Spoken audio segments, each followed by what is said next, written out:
Welcome back, boxing fans, to another great show with Sean on Boxing. No fuck boys, no fanboys, no LDBC here. We're talking real boxing. Today I was watching Talk Sports, which, if you're from the UK, you're very familiar with. They obviously talk about football, soccer, and other sports. In this case, they're talking about boxing. Of course, we have one of our very own YTBC legends on it. Uh, he is obviously a guy that came from doing his own podcast with his buddy in the hallway of his building to being a host on DAZN and hosting Talk Sports. He's today talking to another commentator on Talk Sports, and they're talking about the pound for pound and just giving their breakdown and opinion. And see, this is the difference when you talk to boxing fans. There's no narrative, there's no hate, there's no fanboyism. These guys are talking about boxing. They're breaking it down in a very cohesive, understandable way that anybody can understand, unless you're a fanboy. And then if you're a fanboy, literally there's nothing you can fucking say to these people unless you agree completely with them. And this is really one of the biggest problems we have with the YTBC. It's full of these kind of fuckboys and fanboys who just want to complain, point fingers, argue, and accuse people of something if opinions aren't exactly the fucking same. And it has nothing to do with race, because we see these same fuckboys accusing other people of being coons and Uncle Toms. Literally, I just saw JB yesterday in his comment section accuse, what's his face? The guy that's a bit of a clown on his thing. Blah, blah, blah. I don't know why I can't think of his name, but you know what I mean. Black guy, very outgoing, a little bit of a clown persona on stage. But he said something that JB and the people that dick ride him on his channel disagreed with. So what do? They called him a coon, right? This shit has went back forever, right? So it's not a race thing. It's an opinion thing. People want to chalk it up to race, but you see when these kind of things pop up that it has nothing to do with race. They're going to shit on anyone that disagrees with them, whether they look the same as them or look completely different. Just the insult is going to change. Instead of being a coon or a fucking, Uncle Tom, you're going to be a racist. Something stupid like that. But the irony is, any real boxing fan can look right now and see that there's three people on the top of the pound for pound list. And then, of course, you have a few guys underneath of that, the second tier kind of guys. The first tier, Usyk, Crawford, and Inouye. And regardless of who you have number one, that's your opinion. You're entitled to your opinion, whatever reason it is that has you pick that particular individual as your number one. Whether you're picking the Asian guy because you're from Asia, the black guy because you're black, the Caucasian dude because you're Caucasian. If that's the simple-minded approach you want to take, that's fine. That's as valid for one as it is for all. If you're more of a boxing fan and you want to break this down to accomplishments, these guys break it down perfectly here. There's a reason these three guys are the top of the echelon, because they've all done something nobody else in boxing history has done, right? And this is what I said yesterday on my live with regards to Canelo Alvarez. Excuse me. I said, if Canelo Alvarez does go up to 175 and takes on the winner of Beterbiev and Bivol to try to become a 4-weight world champion and a 2-weight undisputed champion, he would be joining Usyk, Inouye, and Bud Crawford. And that is a pantheon of greatness. And that's the thing. As a boxing fan, you can look at this and see the pantheon of greatness. And the fact that you have really 4 distinct races being represented is pretty fucking awesome. It's pretty cool, right? Because it does show you how global boxing has become. I know that's a trigger for some people when you talk about, global, but believe it or not, yeah, boxing is global. We could fucking debate it if you want to, but I know you're too ignorant and stupid to actually know anything about it. So you say stupid shit because you're stupid. That's just the reality of it. But if you're actually a student of the sport, you understand why people now say boxing is global. You're having a renaissance in Japan, something we've never ever seen in Japanese boxing. And in the UK, in the heavyweight division, a renaissance as well.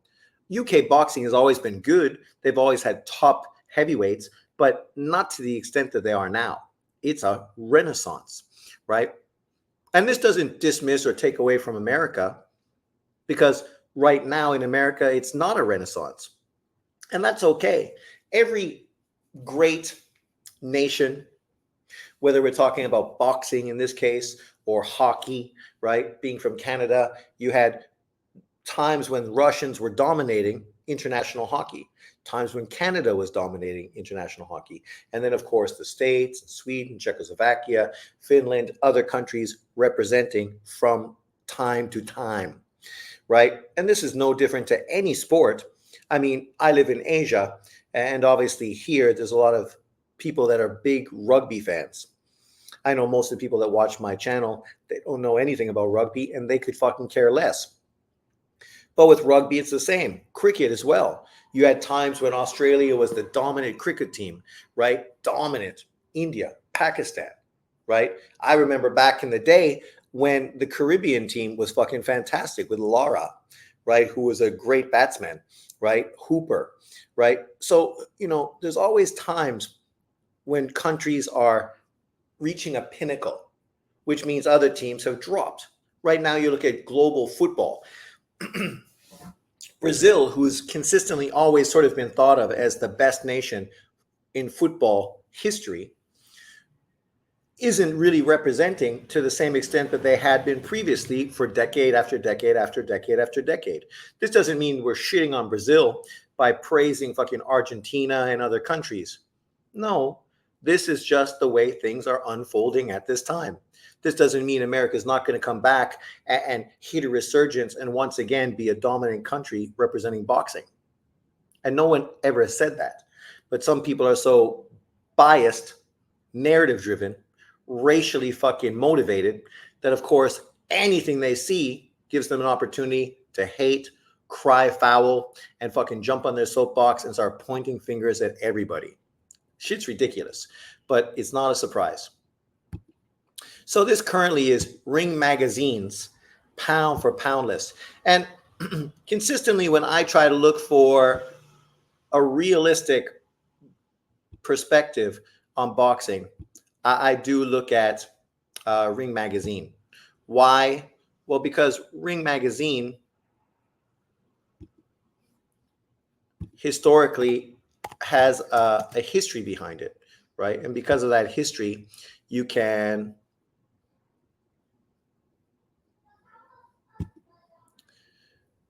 use that to really talk about how great it has been historically. Whereas people's personal lists and this kind of thing, you can't really dick ride with that because it's just in a person's opinion.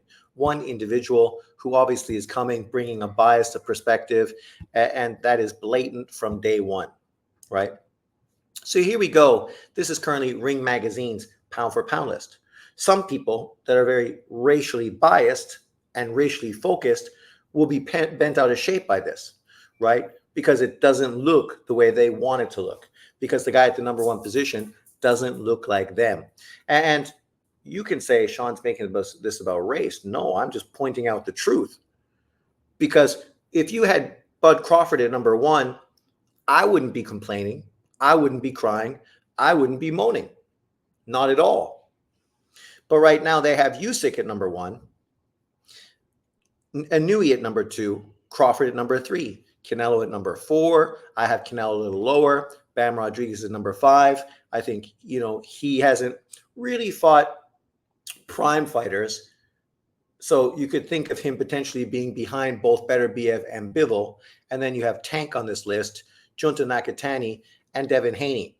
I think I would have Shakur Stevenson or Lomachenko above Devin Haney at this point, even though, yes, he doesn't have a loss, but we did see him get dominated. And it does leave an impression in your mind.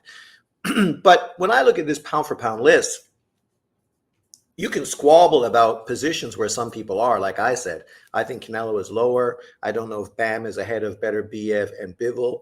As far as Tank, Junto, I think they belong on the list as well. You want to argue about where they are, that's fine.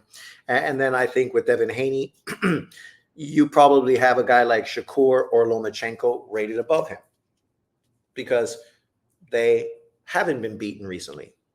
Yes, Devin Haney beat Lomachenko in a controversial fight and then went on and beat Prograis, very good win, and then got his ass mollywopped by Ryan Garcia, right?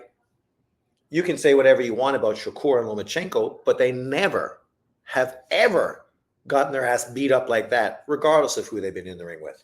Even when Lomachenko fought a weight bully in Devin Haney, he wasn't fucking battered and beaten around the ring.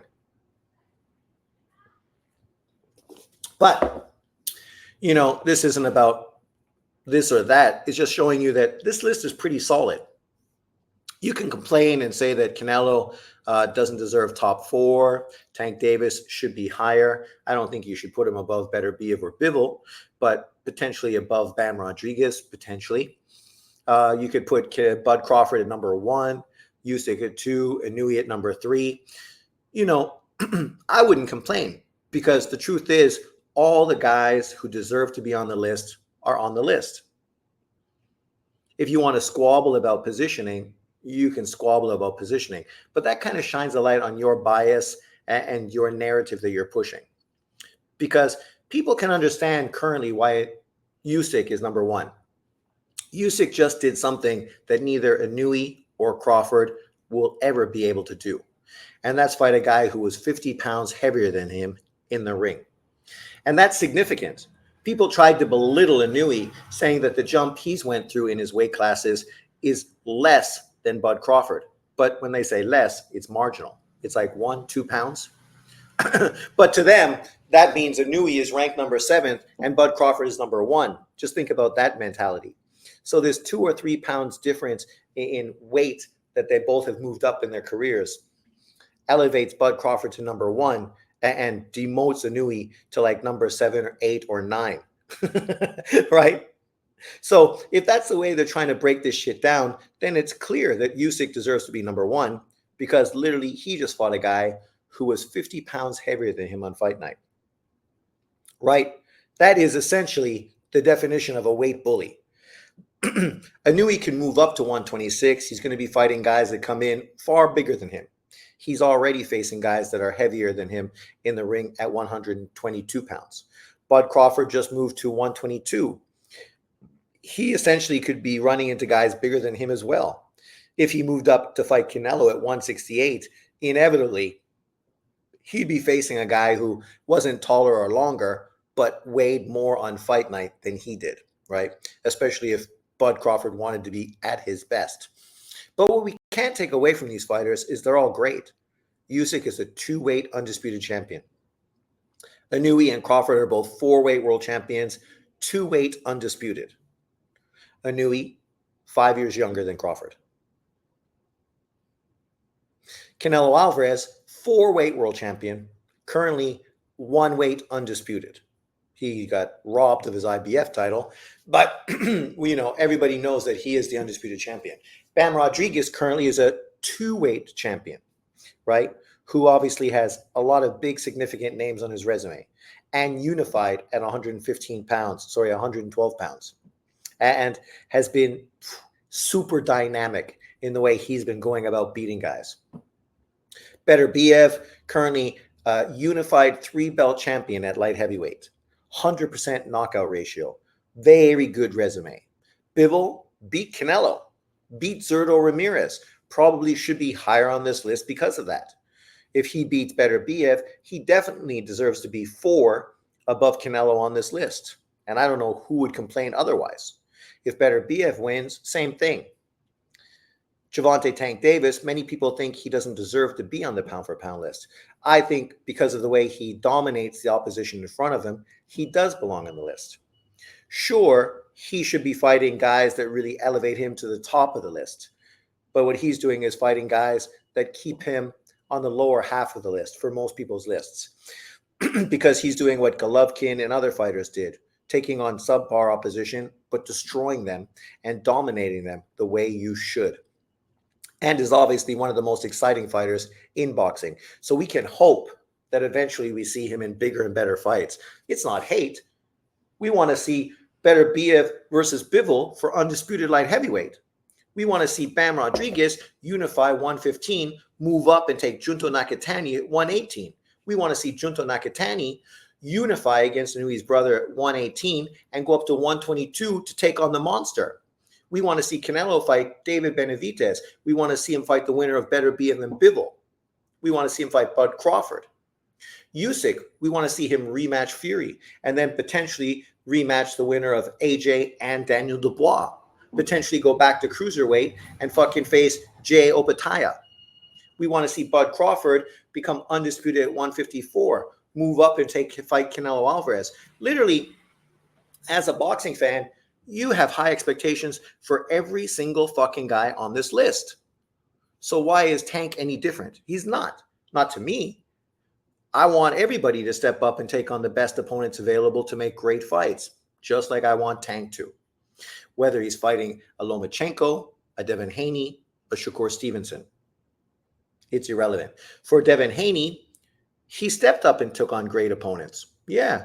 And we wanted to see him fight Lopez, Tio, right? We want to see him get a rematch with Garcia because we understand marketability-wise, that fight sells. The public wants it. It's going to get done. It's just going to get done. Even though what you're doing is throwing fucking more money towards Ryan Garcia, which I'm not really down with that. But of course, Devin Haney deserves the opportunity to redeem himself, right? Just like Wilder deserves an opportunity to redeem himself versus Wilder. Just like Lomachenko deserved an opportunity against Devin Haney. Just like many fighters deserve opportunities in very close competitive fights that didn't go their way. So this is clearly the difference between me and you. I'm a boxing fan who loves the sport. I'm not coming here trying to hold certain fighters to high expectations because they don't look like me and then give everyone that looks like me a pass. Not at all. But let's listen to this back and forth between Ade and the guy he's debating with. I'm not sure who he is, but you can go check this out. It's Adam Catterall questions if Inui is the best pound for pound fighter in boxing. So let's listen. You can make everybody will have their number one, and you could absolutely stand off now and make the argument for the number one. My number one's Usyk, and the reason why the number one is Usyk is what he did at cruiserweight was just ridiculous on the road, beating big women on back gardens, doing it in many different styles, absolutely sensational. And we can talk about that. I saw people actually saying that some people are questioned for their undisputed run, whilst other people have had an easy, clear fucking undisputed run, and people actually try to shit on them. People literally tried to shit on Usyk's run as a cruiserweight champion. Yet he went on and beat champions, guys who had made successful title defenses, right? All on the road in the World Boxing Super Series. And then afterwards went to England to face the English Ring Magazine lineal champion, Bellew, right? Just to get that final fucking accolade, kind of like Mike Tyson did when he fought Michael Spinks. Yet people still try to question his run at cruiserweight and question it and try to demean it and downplay it because what? He fought all Euro bums, right? Think about the mentality. These are the same people that praise Andre Ward, who also fought a bunch of Euro bums in the World Boxing Super Series. So you can't make this shit up. The double standard these guys blatantly hold consistently is always exposed. And then he went to heavyweight, beat AJ, beat Dubois, beat Fury, right? The only guy he didn't beat was Wilder. But at that point, Wilder was fucking trash and was getting beat by far lesser opponents like Parker and Zhang. Now he's going to rematch Fury. And then we'll see what he does after that, if he's even able to beat Fury, because that's a big ask. I think Fury is going to win in the rematch. That doesn't take away from Fury. I mean, Usyk, because what Usyk is doing is something that no one else on this pound for pound list will ever fucking even try. And that's fight a guy who's 50 pounds bigger than them in the ring. And this is the key. Steps up to heavyweight and then beats Anthony Joshua twice, right? And then now has beaten Tyson Fury. If you look at every other weight division, there's a jump of, in the lower ones, 4, sometimes 5, 7. A burger. Yeah, it's a mil. Yeah, it's a mil. You know what I mean? It's a little lap round the block, you sweated it off, haven't you? This fella. But to be fair, when we talk about guys coming up in weight, because I know haters love to use this logic, what you got to realize is the natural frame of a person. A guy who's fighting at these small weight divisions has a far smaller frame. He cannot put on weight. His body doesn't hold the weight. So when he puts on 3 pounds, that's very significant, right? Whereas a guy who's at 147, 160, for them to put on 8 pounds is not that big of a deal, because these guys walk around far bigger than that 8 pounds and then literally drain themselves past that weight even further to get advantages in the ring. For them to come in at that 8 pounds, it's just going to make it easier for them to cut weight. They're going to be stronger. They're going to be able to recover better, right? They may not have some of the advantages they have if they drain themselves all the way down to a smaller weight class, but for them, putting on 8 pounds is not that big of a deal. To jump from light heavyweight to cruiserweight, that's pretty significant. From cruiserweight to heavyweight, to be fighting legitimate heavyweights is fucking huge, gigantic, right? From 168 to 175, marginal. From 160 to 168, marginal. From 154 to 160, marginal. 147 to 154, marginal. 140 to 147, marginal, right? Most of those weights are basically just the same as a guy jumping up from 108 to 112 to 115 to 118. Marginal jump ups. But when you come all the way from 105 and then end up at 118 pounds, that's a 13 pounds of body mass you're carrying on you, plus whatever you rehydrate, which is going to be obviously a little bigger as well. And for guys that are diminutive, 5'1", 5'1" dudes, right? It's a lot of weight compared to a guy who's 5'9" with broad shoulders, who can obviously put on a lot of weight on his legs, his ass, and on his upper body. You got to think about the overall percentage of the body weight. And that's what makes what Usyk's doing is so impressive. He's still only weighing 220, 225, something like that, in the heavyweight division, and fighting guys still at 260. So they're still 4 stone heavier than him even now. Yeah. So I just think the weight jump for Usyk and what he's achieving is, it's unbelievable what he's achieving. He's greater than the little guys who are going through 4 weight divisions. No, I agree. And look, I would have Usyk as well as number 1. I can make an argument for Neil. I can make an argument for Crawford. Both of these guys, all of these guys now are double undisputed, which is insane. That's how good you've got to be in a conversation. Yeah. And that's what I've been focusing on. And I think this is what people fail to discuss. All 3 of these guys in the conversation are double undisputed champions. Just let that resonate for a minute. Usyk, Inoue, and Crawford. All 3 of these fighters are double undisputed champions. I mean, what we should be doing is praising these guys, throwing accolades at what they've done, as opposed to trying to find ways to hate on them. Also, that we can push one fighter above the others. Because what we do know right now is that Usyk, Crawford, and Inoue are all future Hall of Famers. Now. If they never fight another fight ever, they're all future Hall of Famers.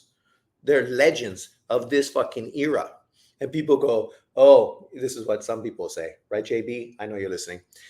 He will say, oh, Inoue will be forgotten. Forgotten. Inoue will be forgotten. Forgotten by who? Americans? Because he's never going to be forgotten in Japan. Just like Manny Pacquiao will never be forgotten in the Philippines. Just like Usyk will never be forgotten in the Ukraine. But Crawford, on the other hand, could be forgotten in America because that's how secondary of a sport boxing is in the States. Whereas Inouye, Pacquiao, Usyk, they are godlike figures in their countries. Literally, literally. And this isn't me hating on Crawford. It's just showing you the difference between the nationalism that supports Usyk, Manny, Inouye. And at the same time, this isn't something that you should criticize American boxing fans for, because that's what makes America great. The fact that it's this melting pot of people from around the world, making it such a beautiful, distinct, very, unique culture, like Canada. I love Canada because of that. I can eat great food in big cities in Canada because of the immigration from around the world, something I can't do in Taiwan, which is very much like the Ukraine and Japan, right? And the Philippines, very isocentric on one race. So one culture, one food, one mentality. So, there's good, but there's also bad from this kind of society. Division ain't enough. Don't be more undisputed. No, they ain't gonna get you into conversation. Top 10, maybe. To get into conversation to be number one, you have to be double undisputed. But I'm with you. Because even just There you are. To get in this conversation, you need to be double undisputed, which means guys like Canelo, Haney, any of these other guys that have been undisputed, they're top 10, but they're definitely not top 3. the phrase pound for pound, it's poundage. Usyk's giving away 45 pounds. Yeah. Like against Fury, I don't know what, I think Fury came in around 270, 280. As you said, Usyk came in at 222. Yeah. How much he's giving away? Yeah. It doesn't make any sense. It's ridiculous. And he's fighting them on the front foot. He's not hiding, he's not moving and running. He's trying to knock your head off still. Yeah. Which doesn't make sense. So I would have him as number one as well. But again, I mean, flip a coin because they're all so good. And that's what I'm saying. Flip a coin. They're all so good. We don't need to make this a race issue. We don't need to fucking hate on Inouye and Usyk all to fucking elevate Bud Crawford into that position because we need a fighter that looks like us in the number one position. Because that's what some people do on YouTube, right? And we know that because we see it every day. Yet the reality is you can praise Crawford, Inouye, and Usyk because what they're doing is fucking unbelievable. Never been done in boxing history. But you're not going to be able to satisfy some people because they are biased and they just always want to push a racial narrative. And it doesn't matter what race you are. If you disagree with them, they're going to shit on you, point fingers at you, and accuse you of some ridiculous BS. But leave your comments below. Thanks for watching. And I'll see you later this week for the big card coming to you from the States. Canelo Alvarez versus Edgar Berlanga, because I definitely won't be watching MMA.